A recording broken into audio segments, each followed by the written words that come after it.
मई 1999 यही वो वक्त था जब भारतीय सैनिकों को इस बात की जानकारी मिली थी कि पाकिस्तानी फौजियों और कश्मीरी आतंकियों ने भारतीय सीमा में घुसपैठ की और कारगिल की चोटी पर कब्जा कर लिया है। कारगिल की ऊंची पहाड़ियों पर तकरीबन 5000 पाकिस्तानी सैनिकों ने डेरा डाल लिया था। एक भारतीय चरवाहे ने भारतीय सेना को इस घुसपैठ की सूचना दी थी। जब चरवाहे से मिली जानकारी की जांच के लिए पेट्रोलिंग टीम भेजी गई तो 5 भारतीय जवानों को पाकिस्तानी फौजियों ने पकड़ लिया और उनकी हत्या कर दी। पाकिस्तान की इस हिमाकत के बाद युद्ध होना लाजमी था।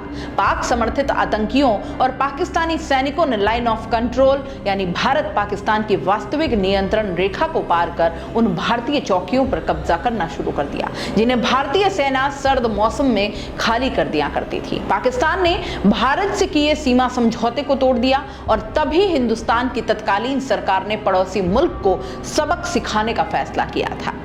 घुसपैठियों को खदेड़ने के लिए 8 मई 1999 को भारतीय सेना ने विजय अभियान शुरू किया। भारतीय सीमा में घुस आई पाकिस्तानी फौज को खदेड़ना इस अभियान की पहली जिम्मेदारी थी, जिसके लिए सैनिकों ने तुरंत मोर्चा संभाल लिया। लेकिन भारतीय सेना के सामने एक मुश्किल थी। दुश्मनों की फौज ऊंची पहाड़ियों पर बैठी हुई थी जहां से लगातार गोलियां बरसा रही थी और वहीं भारतीय सैनिक नीचे की तरफ थे। दुश्मन का मुकाबला करने के लिए जवानों को चट्टानों की आड़ लेकर रात में चढ़ाई करनी पड़ती थी और उस वक्त काफी सूझबूझ और शानदार युद्ध नीति से दुश्मन का सामना करना पड़ा था। भारत पाकिस्तान के बीच युद्ध की शुरुआत हो चुकी थी।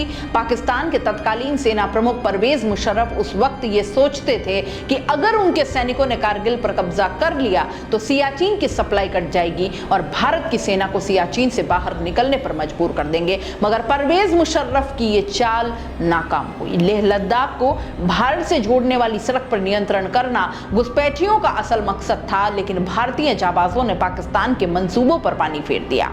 घुसपैठियों को खदेड़ने के लिए करीब 60 दिनों तक भारतीय सेना ने कारगिल में युद्ध लड़ा। 8 मई से शुरू हुए युद्ध का अंत 26 जुलाई को हुआ था।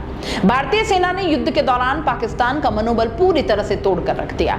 भारतीय सेना के जवानों ने 2 जुलाई के दिन कारगिल को तीनों तरफ से घेर लिया और दोनों ओर से खूब गोलीबारी और बमबारी हुई। भारत ने धीरे धीरे कर सभी पोस्ट पर अपना कब्जा वापस जमा लिया और आखिरकार भारत के शूरवीरों ने अपने दुश्मनों को उनकी औकात याद दिला दी और पाकिस्तानी सेना युद्ध का मैदान छोड़कर भाग खड़ी हुई। भारतीय सेना ने करीब 18,000 फीट की ऊंचाई पर इस ऑपरेशन में पाकिस्तानी सेना को करारी शिकस्त दी। इस युद्ध में भारत के करीब 527 सैनिक शहीद हो गए और 1300 से ज्यादा जवान घायल हो गए। वहीं पाकिस्तानी सैनिकों के बारे में अलग अलग दावे किए जाते हैं। युद्ध के बाद कहा जाता रहा कि पाकिस्तान के सिर्फ 375 सैनिक मारे गए हैं। वहीं साल 2010 में पाकिस्तान की ओर से कारगिल में मारे गए सैनिकों की लिस्ट जारी की गई, जिसमें 453 नाम शामिल थे। हालांकि कई रिपोर्ट में यह भी दावा किया गया कि भारतीय सेना ने पाकिस्तान के 2000 से ज्यादा सैनिकों को मौत के घाट उतार दिया था। कारगिल में भारतीय जवानों ने अपनी जान की कुर्बानी की बदौलत ही तिरंगा फहराया था। देश की जनता को तत्कालीन प्रधानमंत्री अटल बिहारी वाजपेयी ने ऑपरेशन विजय में मिली जीत की जानकारी दी। 26 जुलाई को कारगिल युद्ध का अंत हुआ जब हिंदुस्तान के सैनिकों ने पाकिस्तान को खदेड़ दिया। कारगिल युद्ध में विजय और शहीद जवानों के सम्मान में 26 जुलाई को विजय दिवस मनाया जाता है।